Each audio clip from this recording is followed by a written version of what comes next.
Dzień za dniem, noc za nocą. Nasze życie upływa pod bezkresnym niebem. Marzymy o rzeczach wielkich, ale życzymy sobie rzeczy prostych. Myślami wybiegamy do przodu, ale jesteśmy świadomi, że życie toczy się tu i teraz. Spoglądamy w niebo z dobrego miejsca na ziemi.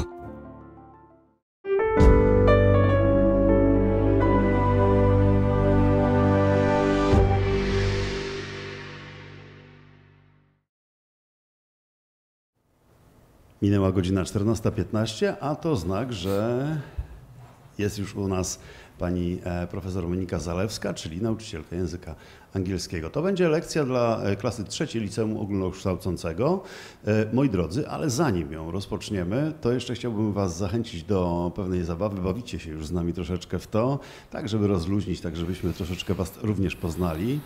Obiecuję, że na ostatniej lekcji, to będzie lekcja matematyki z panem profesorem Marcinem Spryszyńskim dla klas pierwszych LO, pokażę jak my tutaj wyglądamy, także czekajcie na to. W międzyczasie przysłała nam zdjęcie Klaudia i to zdjęcie wygląda w ten sposób. Tak się Klaudia uczy na komputerze, a przy okazji pozdrawia wszystkich nauczycieli. To jest wyedytowane właśnie na tym komputerku i chyba z podstawówki do nas dotarło zdjęcie. Zerknijcie sobie. Ktoś, czyli Jakub, uczy się geografii właśnie w ten oto sposób.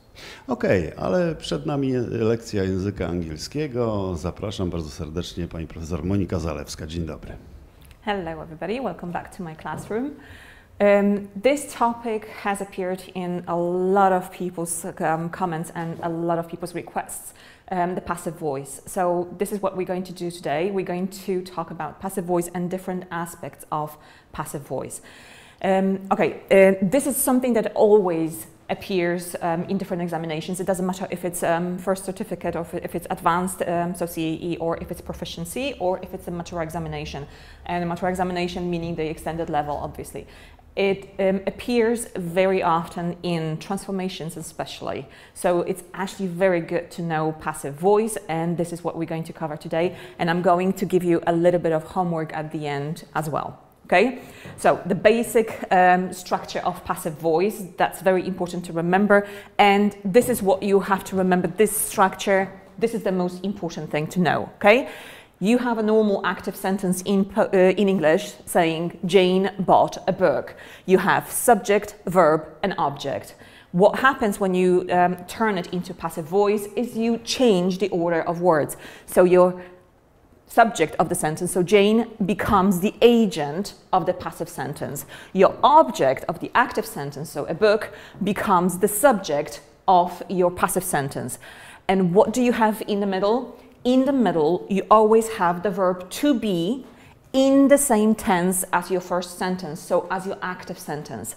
Then the verb to be in this tense and always the third form of your verb. It could be regular, it could be irregular, but it's always the third form of your verb. So Jane bought a book, the verb to be in past simple is was, the third form of buy is bought, and agent by Jane, okay? This can be taken through a lot of tenses and a lot of structures, not all of them, but quite a lot. I gave you a few examples of different tenses and different structures that might be used in passive voice. This is past simple, yes? Jane bought a book was bought by Jane. Then you have present continuous. She is cooking dinner, so dinner is being cooked. Is being is present continuous, the third form cooked. He has seen the criminal, present perfect, has seen. So the criminal, to be in present perfect, has been, and the verb in the third form, seen. We are going to build a house, so the structure going to. We are going to build a house going to, the verb to be in going to, so is going to be, and the third form, built. Then they will never forgive her, so future simple. And she, future simple of be, will be. Here you have never, so you have to put it in the middle, will never be. And the third form of forgive, forgiven. You can also do it with modal verbs. She cannot do this, so this, the verb to be in with can, so cannot be, and the third form, done. Almost all the tenses, almost all the structures in English can be turned into passive voice. However, not all of them. Example, she has been singing a song. You have present perfect continuous. And if you turn it into passive, it sounds ridiculous. A song has been being sung. That doesn't make any sense. So present perfect continuous, that's one, but also past perfect continuous. For example, the book had been done or read doesn't make past perfect continuous. So the book had been being read doesn't make sense. Future continuous, I will be doing something, something will be being done doesn't make sense. Future perfect continuous, the same. So I will have been working or on it. It will have been. You see how complicated it becomes. Therefore, present perfect continuous, past perfect continuous, future continuous, and future perfect continuous. Those tenses do not have their passive voice. Okay, they cannot be turned into passive, and this is something which you have to remember.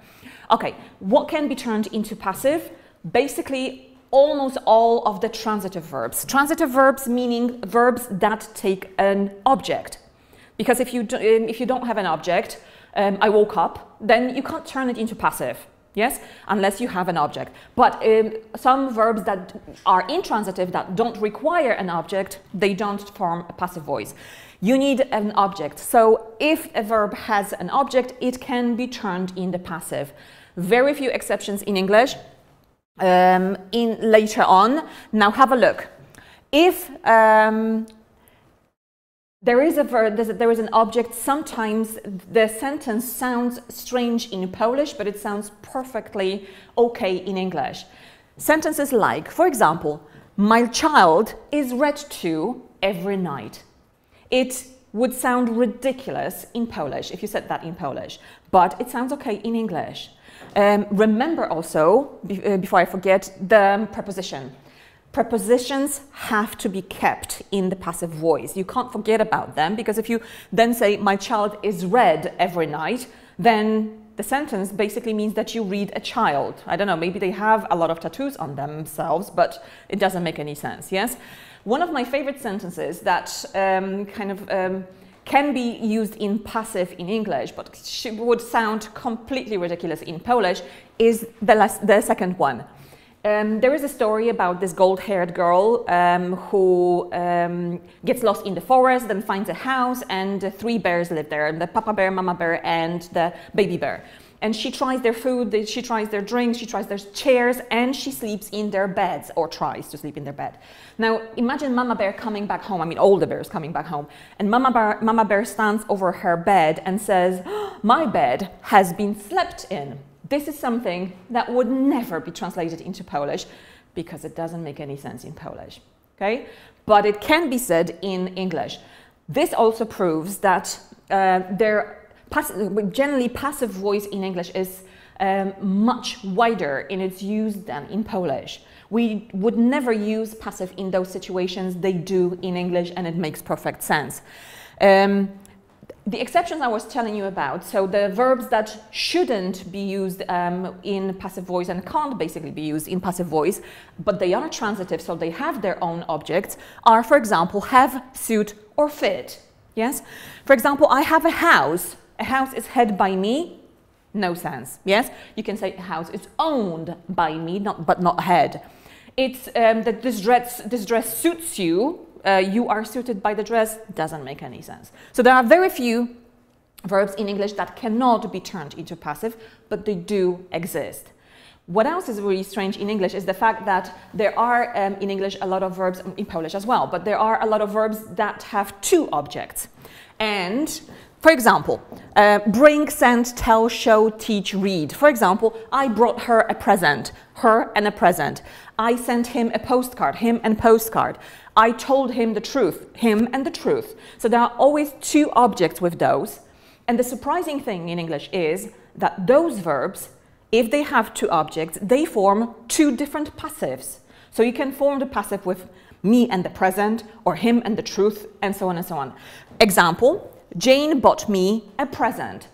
The normal kind of the form that we are most familiar with as Poles is the first one. A present was bought for me.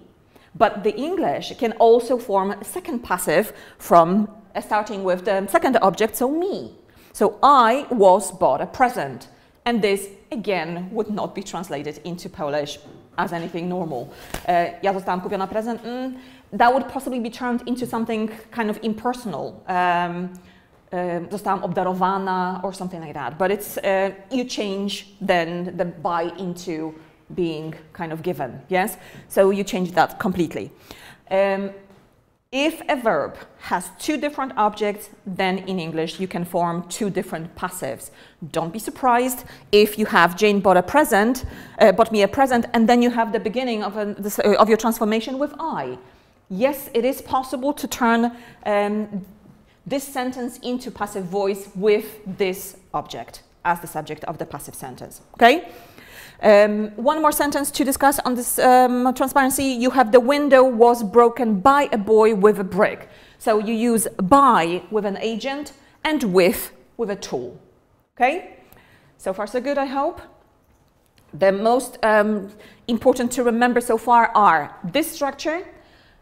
Subject becomes agent, object becomes subject. In the middle we have to be and the third form. Almost every tense can be turned into passive, apart from present perfect continuous, past perfect continuous, future perfect continuous. Most transitive verbs can be turned into passive, apart from have, suit, fit, etc., a few more. And if a verb has two different objects, both objects can be turned into subjects of the passive sentences. Okay? So far so good. Okay. When do we use passive? Well, passive voice is used for a variety of reasons. First of all, when we do not know who the agent is, when we do not want to point our fingers at someone. So I come to my desk and I say, my coffee has been drunk. I don't know who has drunk it. I don't want to point fingers. But this is when you can use passive. Or you get out of your house and you say, my bike has been stolen. You don't know who has done it. But this is what you see, okay? When the action is more important than who did it, yes? So for example, this is especially used on the news, when they report new things that have happened. So the new, for example, here piece of information could be, the missing child has been found. And it's not important by whom, the most important thing is the child is back at home with the parents, whatever, yes? So the action is more important than who did it. Then, when it's obvious, who did it? So, for example, a new bridge is being built across the river in Toruń. Obviously not by dentists, obviously not by teachers, but by construction workers. So it's unnecessary to say by construction workers, yes? A new bridge is being built, the information is more important, and it's obvious that it's done by professionals, yes? And the last thing is for formality. This is what I kind of talked about a little bit when we talked about the extended mature examination writing pieces. When you want to be a little bit more formal, when you want to enrich your language, you should use passive voice. Passive sentences add to formality. That's why they are used in formal pieces of writing, but also in formal speeches. So people would say things like, the goal we were all aspiring to has finally been reached. Has finally been reached, and you have the passive. Okay? There is another thing, one more thing that I want you to remember before we go on to the to other aspects of passive voice. See, hear, make, and help. Those are very tricky verbs, and you might fall into a passive trap with those. So please remember those four. Help is the easiest because you can use it with or without to, and those people who use it always with to, they're safe. For example, I helped him to do his homework, and if you do it with to all the time, then you are safe. But you can use it also without to, like those. I saw her, for example, steal it. I heard him scream. I made him do it. I helped him do his homework. If you use those verbs with infinitive, infinitive form, then in the active form, the infinitive is bare. It doesn't have to. But when you turn them into passive, then the infinitive becomes full and you have to add to in the passive. What do I mean? Have a look. Somebody saw the criminal steal my bike. This is active, and after see somebody, you have do something. So I saw the criminal steal. There is no to. But look what happens when you turn it into passive voice. The criminal was seen to steal my bike. And then suddenly you have to in there. They made Jane join the army. Make somebody do something. But what happens in the passive? Jane was made to join the army. And in the passive, you actually suddenly have full infinitive. You have to. All of those will do the same. You have an example with see, you have an example with make, then here. I heard her shout, she was heard to shout. Help. I will help you do your homework, you will be helped to do your homework. Okay? Those verbs, if they are used in the infinitive form in the active, in the passive, they take full infinitive. So the to suddenly appears. Especially make somebody do something. This sentence is especially frequent when we talk about examinations. It doesn't matter FCE, CE, or mature examination. They made him do it. He was made to do it. Okay, I know that there might be a question with see and here, because see and here can also be followed by gerund, yes, so by the ing form. And if you do it with the ing form, nothing changes. You don't add any to's or anything, yes? So if you do it like that, I heard her singing, if you have the ing form, then obviously you don't add to, yes? You go with the ing. She was heard singing as well. There is no ing, okay? So far so good? Okay, to remember when we use passive voice, but that's not that kind of important, you kind of probably realize when you use it, this is important. See, hear, make, and help. If they are used with infinitive, the infinitive is bare in active, it's full with to in the passive, okay? So this is about passive voice. Now, there are two more aspects to passive voice that you need to be aware of, that you need to know, and this is the first one. Have something done. Have something done is a funny structure. You have to take it as it goes. So you have something done in this way. I kind of gave you even the structure in colors underneath in the brackets, and then the same thing with colors in different tenses. You use it in the same way. Have something done, always in this order. So have something done, have is used in the right tense, then something is a noun. So a house, a dog, a room, my hair, whatever. And the third form, done, stands for the third form of the verb. An example with different tenses, you put the person at the beginning, then have in the right tense. So in present simple, have, in present continuous, am having, in future simple, will have, in present perfect, have had, in past perfect, had. I'm going to have, and so on and so on and so on. I might have, then something, my dress, and the third form of the verb, designed. So I have my dress designed every year. I'm having my dress designed for the wedding. I will have my dress designed one day. I have had my dress designed by a famous designer, and I had my dress designed before I bought another one, okay? Now, when do you use it and how? First of all, the first use of have something done is when a specialist performs a service for us. So you go to a specialist who does something for you, or you order the service of a specialist who performs something for you, and it's usually something that you pay for. Notice that in Polish we say something really ridiculous, because we say obcięłam wczoraj włosy. Nobody does it by themselves. Everybody goes to a hairdresser, unless maybe you're a man so you can shave your head. Yes, but otherwise, if you don't shave your head, you don't really cut your own hair. You don't take scissors into your own hands and you cut your hair. So saying I cut my hair yesterday would raise a few eyebrows. How? How did you do it? I mean, with your own scissors? Doesn't make any sense. Obviously, you went to a hairdresser and she or he did it for you. So you went to a specialist, you paid for it, they did it for you. So you say, I had my hair cut yesterday. First, you have the person who pays. So I went to the hairdresser, I paid for it, so I stand at the beginning. I ordered it. So past simple, yesterday, so I had the have something. My hair done, cut. Okay? Another example that we also say in Polish, serwisowałam wczoraj samochód. No, you didn't do it. You go to a specialist, they do it for you. You're not even allowed to do it by yourself, yes, unless you are the specialist. But, for example, tomorrow I'm going to take my car, take it to a garage, and they will service my car for me.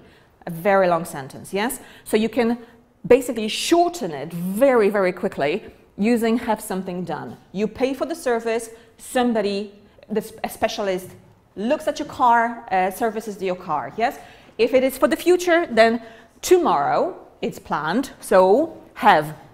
Who's paying for it? We. So tomorrow we are having something, our car done, serviced.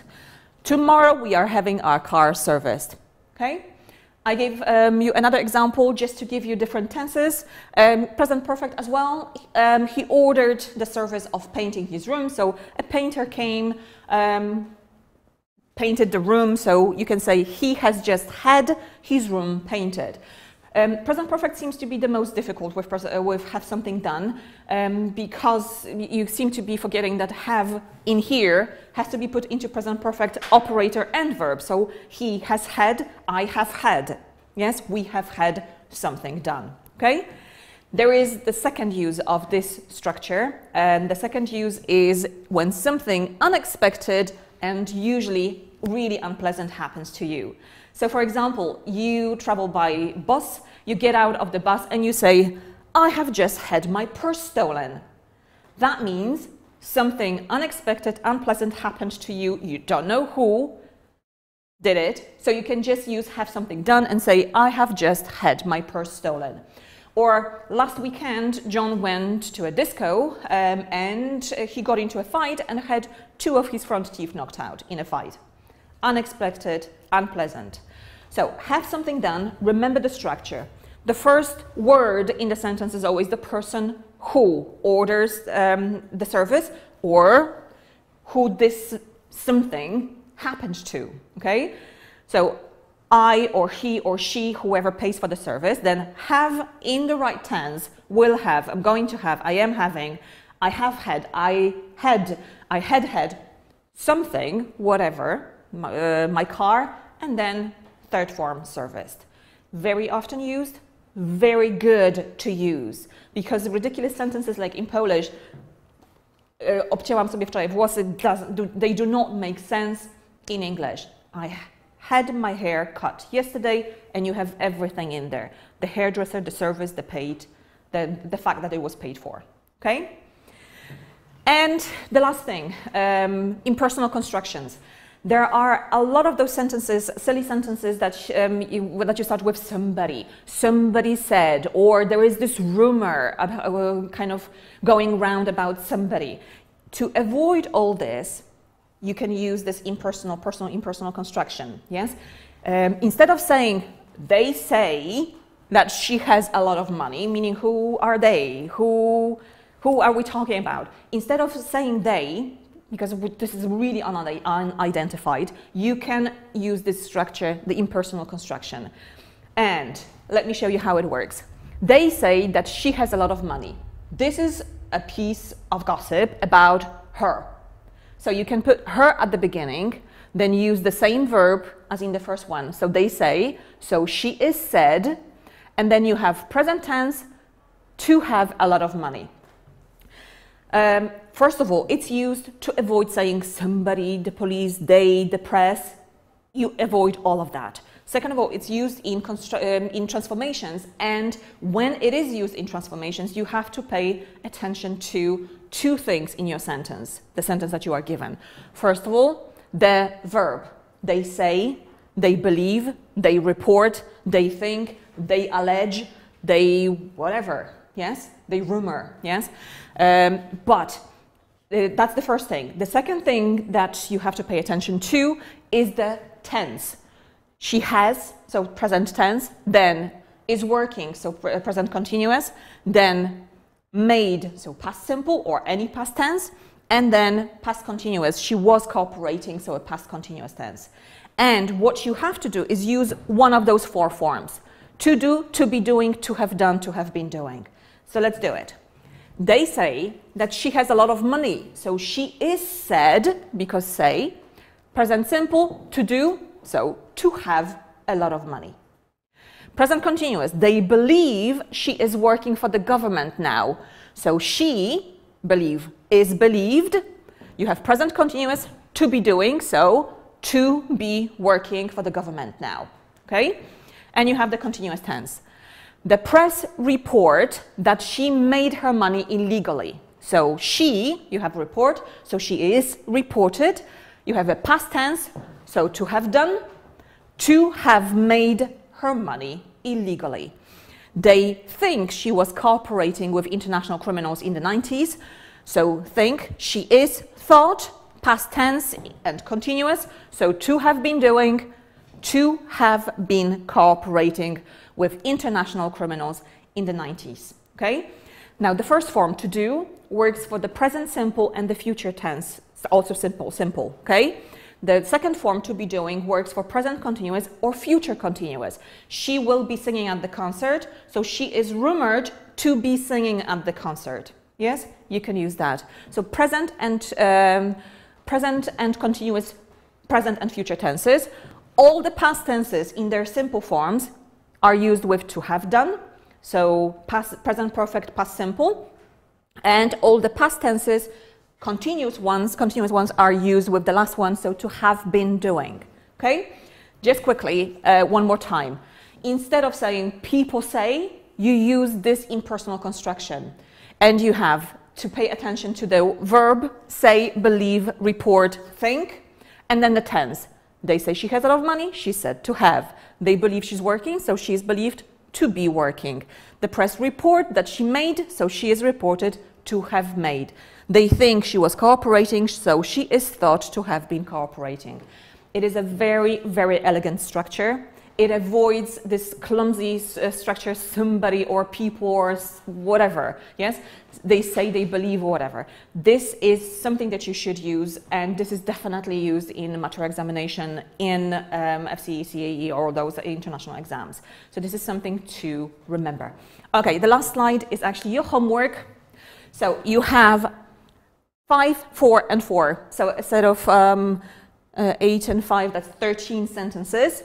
The first set, 5 sentences, those are simple active passive sentences. You're supposed to change them into passive voice. The second section, those 4, those are have something done.